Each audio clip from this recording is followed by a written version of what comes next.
भजन संहिता उसके 90 अध्याय की 5वीं और 6वीं आयत में इस प्रकार भजनकार कहता है, तू मनुष्य को धारा के समान बहा देता है, वे भोर को बढ़ने वाली घास के समान होते हैं। भोर को तो फूलती और बढ़ती है और सांझ तक कटकर मुरझा जाती है, और सांझ तक कटकर मुरझा जाती है।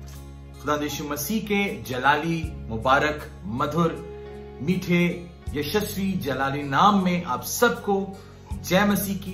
खुदा का शुक्रगुजार हूं इस नए लम्हे के लिए, इस पल के लिए जो उसके वसीले एक बार फिर से हमें मिला कि खुदा के कलाम से कुछ बातें आपके बीच में मैं बांट सकूं। और जैसा मैंने आपके बीच में भी पढ़ा कि मनुष्य का जीवन एक घास के समान होता है। स्वप्न से हम ठहरते हैं और उस घास की नाई जो भोर को तो बढ़ती है, फलती है और सांझ को कटकर मुरझा जाती है। आज मैं आपसे शाम के ऊपर बात करना चाहता हूं। When the evening came, जब सांझ आ गई, जब शाम आ गई। मेरे मित्रों, मेरे प्यारों, सांझ जो है ये निराशा को दर्शाती है। सांझ को कोई आप काम नहीं कर सकते। सांझ को सब अपने घरों को लौट जाते हैं। सांझ को प्रकाश नहीं रहता है। सांझ मतलब अंधेरा। सांझ मतलब जब सब लोग के कार्य बंद हो गए।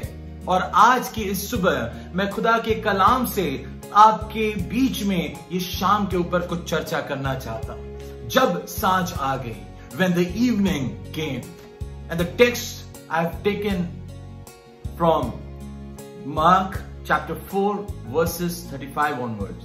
जो मूल पाठ मैंने आज लिया है वो पाया जाता है मरकुस रचित सुसमाचार उसके 4थे अध्याय की 35वीं आयत से। बात उस समय की है, प्रभु यीशु मसीह ने अपने शागिर्दों से कहा कि आओ हम झील के पार चले। और यहां मैं आपके लिए पढ़ना चाहता हूं, उसी दिन जब शाम हुई तो उसने उनसे कहा, आओ पार चलें।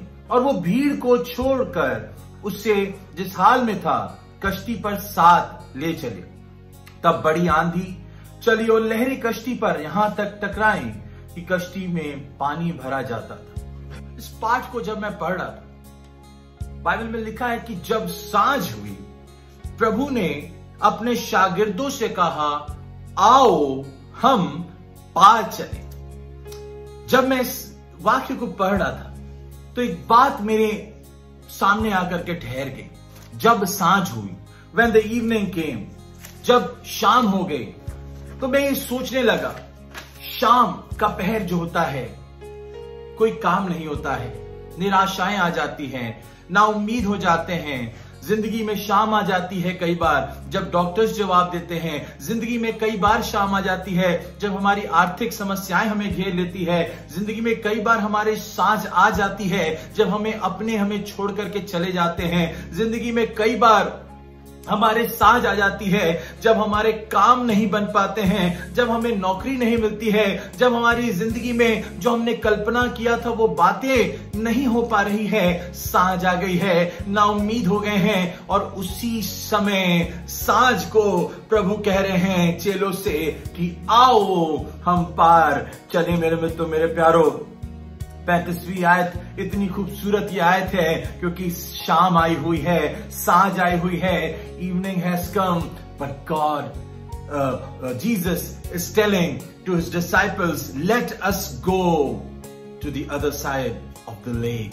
आओ हम झील के उस पार चलें। और यूहन्ना रचित सुसमाचार उसके 9वें अध्याय की 4थी आयत में लिखा है, जिसने मुझे भेजा है हमें उसके काम दिन ही दिन करना जरूरी है, क्योंकि वो रात आने वाली है। मेरे मित्रों, सांझ आने वाली है जब कोई काम नहीं कर पाएंगे आप, जब आपका कोई कार्य नहीं बनेगा। इसलिए अभी जब तक धूप काल है, जब तक जिंदगी का अच्छा समय चल रहा है, प्रभु के पीछे हो लेना, प्रभु के साथ हो लेना, प्रभु के लिए कार्य को करते जाना।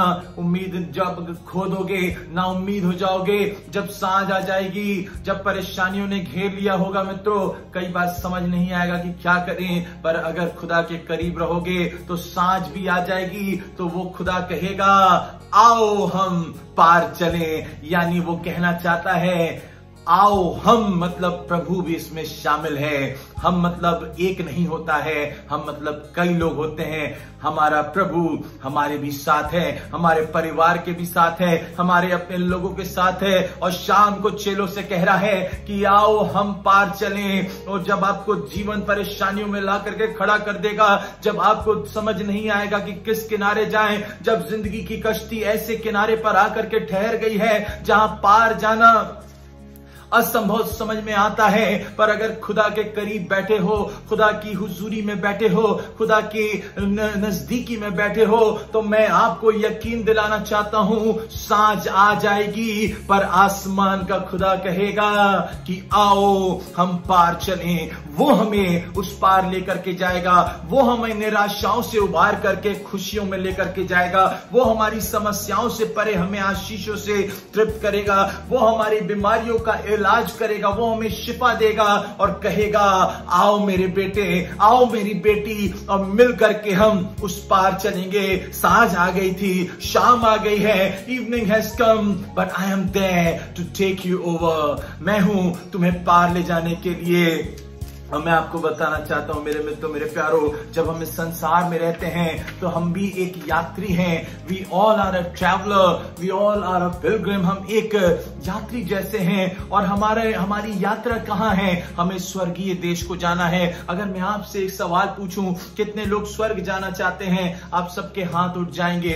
पर मैं आपको बताना चाहता हूं, जिंदगी में जब हम तमाम प्रकार से जब हम कोशिश करते हैं स्वर्ग जाने के लिए, समस्याएं आ जाती है, विपत्तियां आ जाती है, परिस्थितियां ऐसी होती है जो खुदा से हमें दूर कर देती है।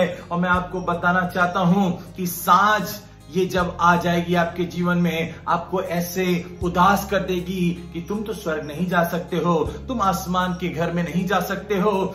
क्या करोगे चर्च जा करके? क्या करोगे दुआ बंदगी करके? क्या करोगे प्रभु की भक्ति करके? मित्रों, कोई परिस्थिति आपको खुदा की बंदगी करने से रोकने ना पाए।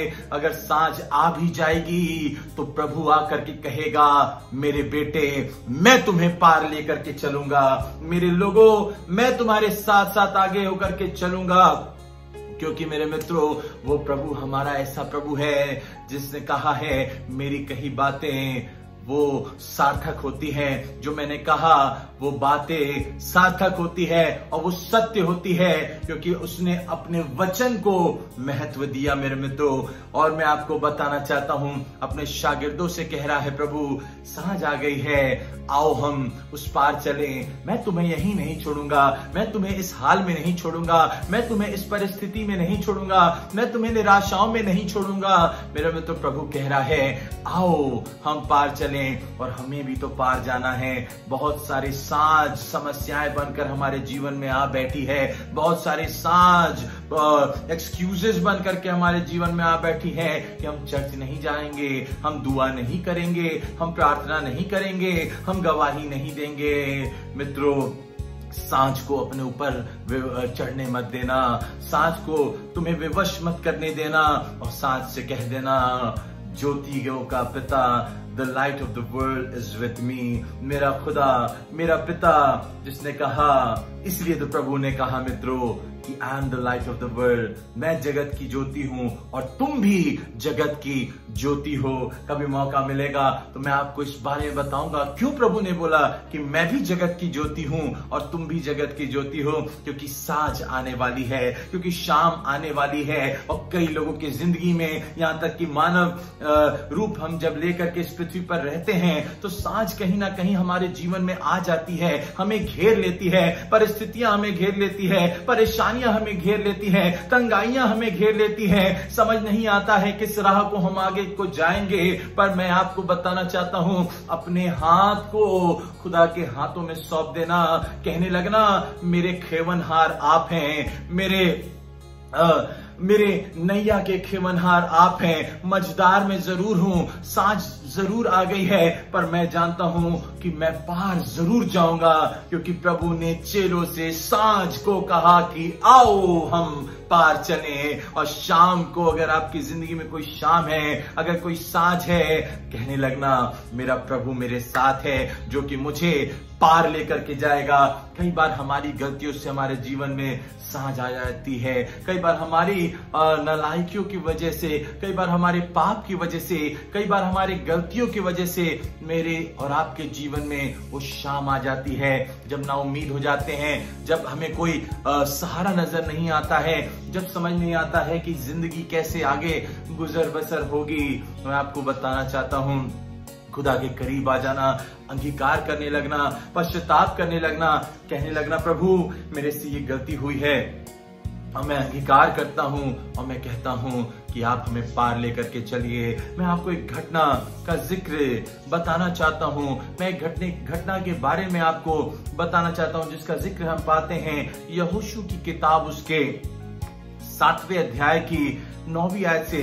तब यहोशू ने अपने वस्त्र फाड़े और वो और इस्राएली वृद्ध लोग यहोवा के संदूक के सामने मुंह के बल गिरकर पृथ्वी पर सांझ तक पड़े रहे और उन्होंने अपने अपने सिर पर धूल डाली। मेरे मित्रों, मेरे प्यारो, बात उस समय की है जब मूसा नबी के बाद नून के पुत्र यहोशू को खुदा ने चुना कि इजरायली लोगों की वो अगुवाई करे, नेतृत्व करे और उन्हें आगे को लेकर के जाए। और यहोशू को जब खुदा ने चुना तो हम देखते हैं जितने राजा थे, अमोरियों के राजा, कनानियों के राजा, सबको खुदा ने नेस्त नाबूद कर दिया। और आगे आगे परमेश्वर जैसे मूसा के साथ था वैसे यहोशू के साथ साथ आगे चल रहा है। अभी तक सारी चीजें सही गुजर रही है, दिन है, सांझ अभी तक नहीं आई है, अभी सब कुछ सवेरा है, सब बातें अच्छी ही अच्छी हो रही है। और फिर आगे एक और समस्या आ जाती है। अब इन्हें यरीहो के ऊपर चढ़ाई करनी है, यरीहो के ऊपर इनको धावा बोलना है। और मेरे मित्रों, मेरे प्यारो, यहोशू की किताब उसके 6वें अध्याय की पहली आयत में लिखा, और यरीहो के सब फाटक इस्राएलियों के डर के मारे बंद रहे और कोई बाहर भीतर आने जाने नहीं पाता था। पर खुदा ने कहा था मैं तुम्हें उस वाचा किए हुए देश में लेकर के जाऊंगा। मेरे मित्रों, मेरे प्यारो, मैं आपको बताना चाहता हूं यरीहो अब सामने है, यरीहो की ऊंची शहर पनाह उनके सामने है। कैसे जाएंगे सामने, कैसे इसे नेस्त नाबूद करेंगे? पर ये घबरा नहीं रहे हैं क्योंकि जानते हैं अभी तक इनके जीवन में सांझ नहीं आई है। प्रभु इनके साथ साथ चल रहा था, सारी चीजें अच्छी चल रही है, प्रभु के हुजूरी में रहते हैं, प्रभु के करीबी में रहते हैं, प्रभु की बंदगी किया करते हैं। और यहां हम देखते हैं खुदा ने कहा कि मैं तुम्हारे साथ साथ चलूंगा। और जब हम देखते हैं आगे पढ़ने पाते हैं, खुदा ने यहोशू से कहा कि जितने योद्धा हैं नगर को घेर लें और उस नगर के चारों ओर एक बार घुमाएं और 6 दिन तक वो ऐसे ही किया करें। और 7 याजक संदूक के आगे जुबली के 7 नरसिंगे लिए हुए चलें और 7वें दिन तुम नगर के चारों ओर 7 बार घूमना और याजक भी नरसिंगे फूंकते चलें। और जब वे जुबली के नरसिंगे देर तक फूंकते रहे तब सब लोग नरसिंगे के शब्द सुनते ही बड़ी ध्वनि से जय जयकार करे, तब नगर की शहरपनाह नेव से गिर जाएगी। और मेरे मित्रों, मेरे प्यारो, और जब हम पढ़ते हैं उसकी 16वीं आयत में यहोशू की किताब में, तब 7वीं बार जब याजक नरसिंगे फूंकते थे तब यहोशू ने लोगों से कहा जय जयकार करो क्योंकि यहोवा ने ये नगर तुम्हें दे दिया है और नगर और जो कुछ उसमें है यहोवा के लिए अर्पण की हुई वस्तु ठहरेगी। मेरे मित्रों, मेरे प्यारो, यरदन पार कर लिया, अब सामने यरीहो आ गया है। यरीहो की बड़ी शहरपनाह है, बड़ी दीवार है, कैसे इससे पार करना है। कितना अच्छा इनका जीवन था कि खुदा इनके साथ साथ चल रहा था, तमाम मौजज़े को देखा कर रहे थे, तमाम मिरेकल्स को ये देखते हुए आ रहे थे और आगे की ओर अग्रसर थे, आगे की ओर बढ़ रहे थे क्योंकि अभी तक सांझ से सामना इनका नहीं हुआ था। और ये बड़े खुश थे, बड़े आनंदमय में थे, आनंदमय जीवन बिता रहे थे। और मैं आपको बताना चाहता हूं खुदा ने कहा 6 दिन तक तुम एक एक चक्कर इस दीवार के चारों ओर लगाना और 7वें दिन तुम सब मिलकर के संदूक के आगे आगे चलना, नरसिंगे लेकर के फूंकना और वो बड़ी सी शहर बना जो है धाराशाही हो जाएगी, वो नेव से उखड़ जाएगी। मेरे मित्रों, प्रभु के करीब जब हम रहते हैं, प्रभु के हुजूरी में रहते हैं, प्रभु के साथ रहते हैं, तो हमारे जीवन खुशहाल रहते हैं, हमारे जीवन आनंद से भरे रहते हैं। और मेरे मित्रों, दुश्मन हम पे चढ़ाई नहीं कर पाता है, परेशानियां हमारे जीवन में चढ़ाई नहीं कर पाती। हाँ, ये जरूर है कि कई बार समस्याएं आती है, प्रभु हमारे साथ है तो ऐसा नहीं कि समस्या नहीं आएंगी, समस्या आती है, पर आसमान का खुदा हमारे साथ उस परिस्थिति में भी रहता है। कई बार प्रभु हमारा टेस्ट लेता है कि हम उससे कितनी मोहब्बत करते हैं, हम कितना प्यार करते हैं। पर यहाँ पे जो सीन है, जो यहाँ पर स्थिति है, वो ऐसी है कि यरीहो का पतन हो जाता है, यरीहो की शहरपना नेस नाबूद हो जाती है। खुदा ने उसको जड़ से उखाड़ फेंका मेरे मित्रों, और यहोशू इतना खुश हो जाता है, खुदा के लिए धन्यवादी हृदय रखता है और सबको कहने लगता है, क्या कहता है 17वीं आयत में, और नगर और जो कुछ उसमें है यहोवा के लिए अर्पण की हुई वस्तु ठहरेगी, और तुम अर्पण की हुई वस्तुओं से सावधानी से अपने आप को अलग रखना। एक एक वस्तु, एक एक सामान, एक एक चीज, सोना, रूपा, चांदी, हीरा, मोती, उनके जानवर, उनके बन्हेले पशु, तमाम जो उनकी अच्छी से अच्छी चीजें थी, कह दिया था यहोशू कि ये सारी वस्तुओं को तुम लालच मत करना उनके ऊपर, सब खुदा के लिए अर्पण की हुई वस्तु ठहरेगी। और कहने लगा कि अर्पण की हुई वस्तु ठहराकर पीछे उसी अर्पण की हुई वस्तु में से कुछ ले मत लेना। और आज तस्वीर यही है, बड़े बड़े कलीसियाओं में, बड़े बड़े खुदा के घर में आज यही तो तस्वीर हो रही है। अर्पण चढ़ाते तो हैं, प्रभु के लिए हम देते हैं, गीत तो गाते हैं, उपकार की भेंटें प्रभु को चढ़ाना है, जो भी हमारा प्रभु का सारा उसका उसको देना है। मेरे मित्रों, कहते तो हैं, गीत गाते तो हैं, पर उसी अर्पण की हुई वस्तु को कई बार हम अपना समझ बैठते हैं। हमें लगता है कि इस बार तो महीने का टाइथ नहीं देंगे तो कोई दिक्कत नहीं होनी चाहिए, क्योंकि पिछली बार हमने ज्यादा दे दिया था, अगली बार नहीं देंगे तो कुछ नहीं होगा। मेरे मित्र, मेरे प्यारो, जो उसका है उसे दे देना, 10वां हिस्सा उसे दे देना। बाइबल बताती हर एक आशीषों का, हर एक बात का 10वां अंश प्रभु के लेके ले आना, प्रभु के लिए ले आना। और मेरे मित्रों, जो अर्पण उसको किया है उसके ऊपर कभी नजरें मत रखना, अच्छे हृदय से देना, अच्छे मन से देना। अगर किसी सेवकाई के लिए दे रहे हो, किसी मिनिस्ट्री के लिए दे रहे हो, किसी प्रभु के खादिम को दे रहे हो, संकोच मत करना, कुड़कुड़ा करके मत देना, बुड़बुड़ा करके मत देना, हर्ष के साथ देना, क्योंकि जो तुमने अर्पण कर दिया, यहोशू ने कहा, उन लोग से कह दिया कि अर्पण की हुई वस्तुओं में से ऐसा ना करना कि तुम कुछ उन्हें पवित्र ठहरा करके उसमें से कुछ वापस ले लो। मेरे मित्रों, मेरे प्यारों, आज कई जगह तस्वीर यही है। खुदा का खादिम किसी के घर पर अगर चला जाता है, आई होल से कई लोग देखते हैं और देखते हैं कि पादरी साहब आए हैं, पास्टर जी आए हैं, तो अपने बच्चे को बुला करके कहते हैं, जाकर के बोल दो घर पे कोई नहीं है। मेरे मित्रों, ऐसा कभी मत करना। जो खुदा का हिस्सा है, जो खुदा के लिए है, वो अर्पण की हुई वस्तुओं को पवित्र जानना, वो अर्पण की हुई वस्तुओं में कभी सेंध ना लगाना, क्योंकि हम जानते हैं इसका बहुत बड़ा पाप आपके ऊपर आ जाएगा, इससे बहुत बड़ा खुदा का श्राप आपके जीवन में आ जाएगा। और यही हुआ, यरीहो पे तो विजय प्राप्त कर लिया। यरीहो के लोग डर के मारे इस्राएलियों से अपने फाटक को बंद कर लिए थे, किवाड़ी को बंद कर लिए थे। पर एकाएक फिर क्या होता है, आगे पूरा जिक्र घर पर अपने पढ़ लीजिएगा। आगे हम जब पढ़ते हैं तो देखने पाते हैं यहोशू को अभी कुछ इस बात का पता नहीं है कि उसके साथ क्या हुआ है। वो बहुत खुश है, आसमान के खुदा का शुक्रिया अदा कर रहा है कि खुदा आपने हमें विजय किया, खुदा आपने हमें फतेहमंद किया। मैं आपको दिल से धन्यवाद देता हूँ। और उसके बाद एक और तैयारी कर रहा है, उसके सामने ए है और वो ए नगर के ऊपर चढ़ाई करने को सोच रहा है। और बाइबल बताती है कि ए के लोगों ने इस्राएली लोगों के 36 पुरुष मार डाले और अपने फाटक से शबारीम तक उनका पीछा करके उतराई तक उनको मारते गए। मेरे मित्रों, मेरे प्यारों, के जो नगर के लोग थे बड़े थोड़े से थे, बहुत कम लोग थे। और जब यहोशू ने अपनी सेना को तैयार किया और उन भेदियों को भेजा नगर का भेद लाने के लिए, तो पता वो भेदिए आकर के क्या कहने लगे?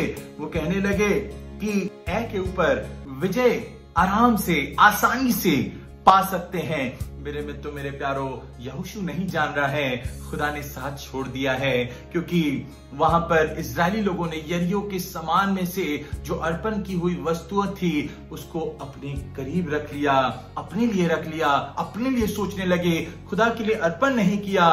और खुदा इस बात से नाराज हो गया और इजरायली लोगों को छोड़ दिया। मेरे मित्रों, मेरे प्यारों, और मैं आपको बताना चाहता हूं, बहुत कमजोर था, उसके ऊपर आसानी से फतेहमंद ये हो सकते थे। But I want to tell you, because of our sin, our bad deeds, our false promises, even our small enemy can prevail over us. हमारे जिंदगी में हमारी गलतियों की वजह से, हमारी नादानियों की वजह से, हमारा जो हमें प्रभु को अर्पण चढ़ाना है हम उससे नहीं देते हैं। वो सारी गलतियां, वो सारे पाप जब हम अपने जीवन में करते हैं तो छोटे से छोटा शत्रु आपके ऊपर प्रबल हो जाता है। Even the small enemy of yours will prevail over you when God will leave you because of your sin। आपके पाप की वजह से, आपके गलत काम की वजह से। और जब ये जाते हैं लोग, उनके ऊपर चढ़ाई करते हैं, और बाइबल बताती 36 इजरायली लोगों को के लोगों ने, छोटा सा नगर था, दौड़ा दौड़ा करके मारा और उतर रहे थे और मारते गए, शबारीम तक मारते गए। मेरे मित्रों, मेरे प्यारों, जीवन में साज आ गई। यहोशू ने जब सुना, यहोशू को जब पता चला कि ऐसा उनके लोगों के साथ हो गया है, ऐसी घटना उसके अपने लोगों के साथ घटित हुई है, उसने अपने वस्त्र फाड़ लिए और कहने लगा, ऐसे कैसे हो गया? आसमान का खुदा तो हमारे साथ रहता है, आसमान का खुदा तो हमारे संग संग रहता है। ये बात क्यों हो गई? ये घटना ऐसी क्यों हो गई? किसकी वजह से ये बातें हो गई? और वो चिंता करने लगा और फूट फूट करके अपने वस्त्र को फाड़ करके आसमान के खुदा के सामने बिलख बिलख करके रोने लगा और सबको कहने लगा कि आओ हम उसके सामने घुटने टेकें, उसके सामने अंगीकार करें। और बाइबल बताती सांझ तक उसने खुदा की इबादत को जारी रखा। और जैसे ही सांझ हुई, जब शाम आ गई, जब सांझ आ गई, यहोवा ने कहा, उठ प्रजा के लोगों को पवित्र कर। उसने उनसे कह कि बिहान तक अपने अपने को पवित्र कर रखो। मेरे मित्रों, सांझ आ गई है, अपने को पवित्र कर लीजिए।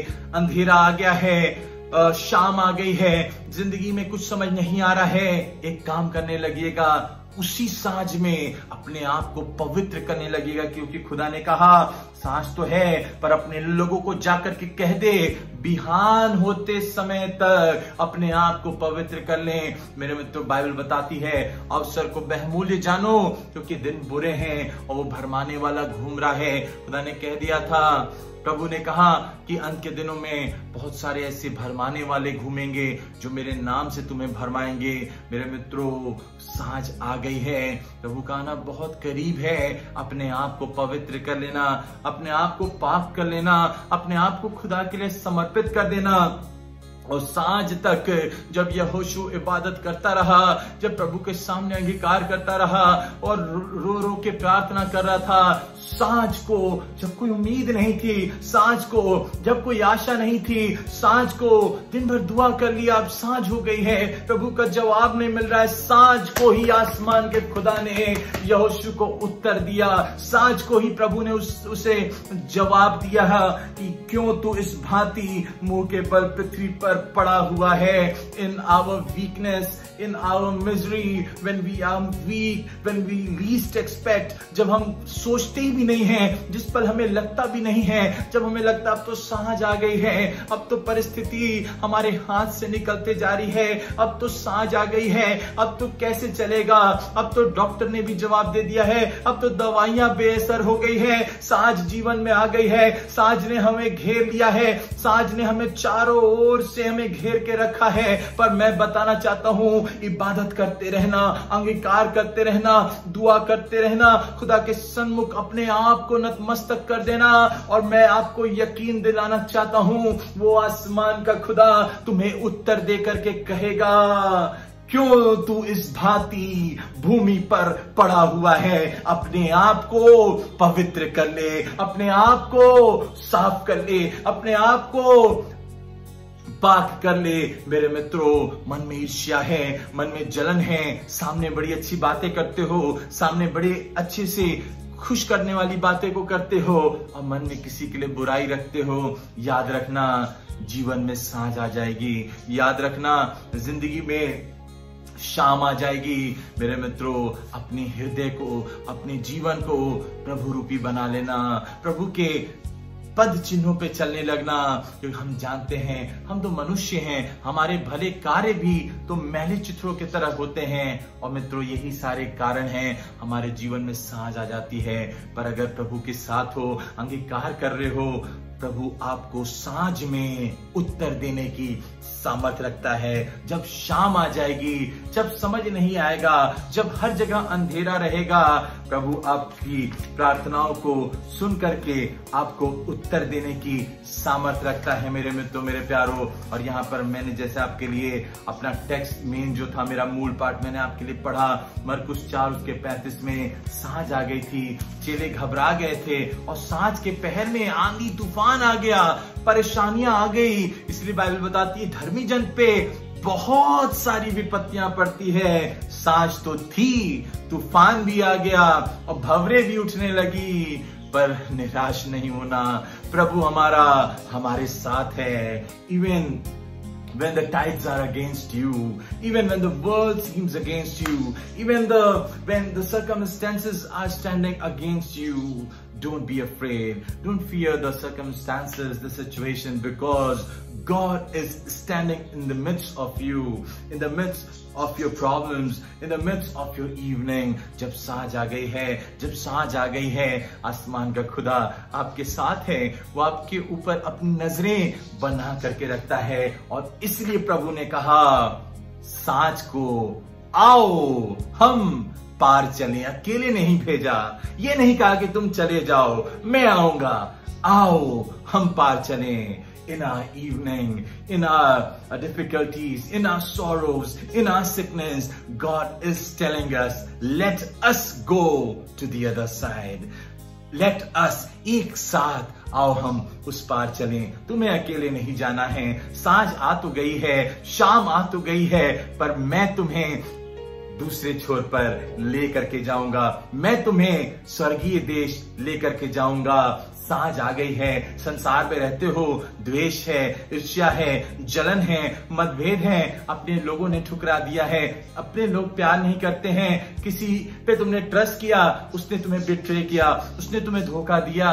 पर ये याद रखना, सांझ तो आ गई है, पर खुश रहना, क्योंकि हमारा खुदा हमारे साथ है। क्योंकि मैं आपको बताना चाहता हूं, आपको याद होगा जब नूह और उसका घराना उस कश्ती के अंदर थे, 40 दिन और 40 रात जल के ऊपर वो जहाज था। मेरे मित्रों, मेरे प्यारों, बाइबल बताती है उत्पत्ति की किताब उसके 8वें अध्याय की पहली आयत में, और परमेश्वर ने नूह की और जितने बनेले पशु और घरेलू पशु उसके संग जहाज में थे, उन सबों की सुधि ली।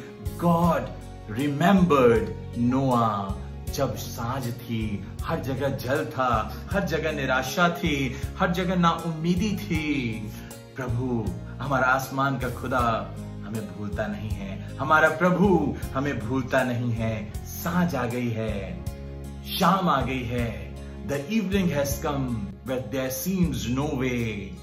Don't be afraid, because our God is with us.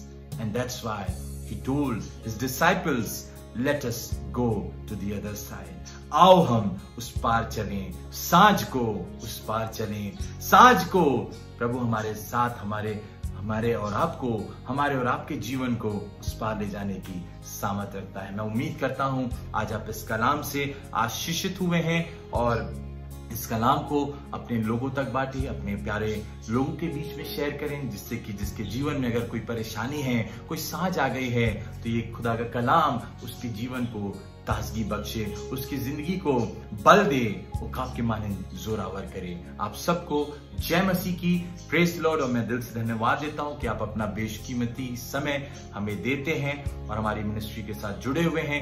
खुदा आपको बड़ी बरकतों से भरे, आपके खत्तों को भरा पूरा रखे, जो दिन प्रतिदिन निरंतर आप हमें अपनी प्रार्थनाओं में याद रखते हैं, क्योंकि ये जो सत्य ज्योति मिनिस्ट्री है ये आपके प्यार से चल रही है, आपके दुआओं से चल रही है, और आज से नहीं, जमाने से आप हमारे साथ जुड़े हैं। मैं तहे दिल से आप सभी का शुक्रगुजार हूं। अगर आप नए हैं, इस वीडियो को देख रहे हैं, आप जरूर हमारे साथ हमारी मिनिस्ट्री में सहभागिता कर सकते हैं, जुड़ सकते हैं। नीचे दिए गए नंबर्स पे आप हमें कॉल करें, हमारा ईमेल है, आप हमें ईमेल करें, हम आपके लिए दुआओं को करेंगे। और अगर आप अपना कुछ सहयोग हमें हमारी इस मिनिस्ट्री के लिए करना चाहते हैं, प्रभु के कार्यों के लिए करना चाहते हैं, तो याद रखिएगा, जैसा मैंने आपको बताया कि अर्पण की हुई वस्तुओं को प्रभु के लिए छोड़ देना यहोशू ने कहा। वैसे ही अगर आप कुछ प्रभु के कार्यों के लिए अपने योगदान को देना चाहते हैं, तो ये भी हमारे लिए सौभाग्य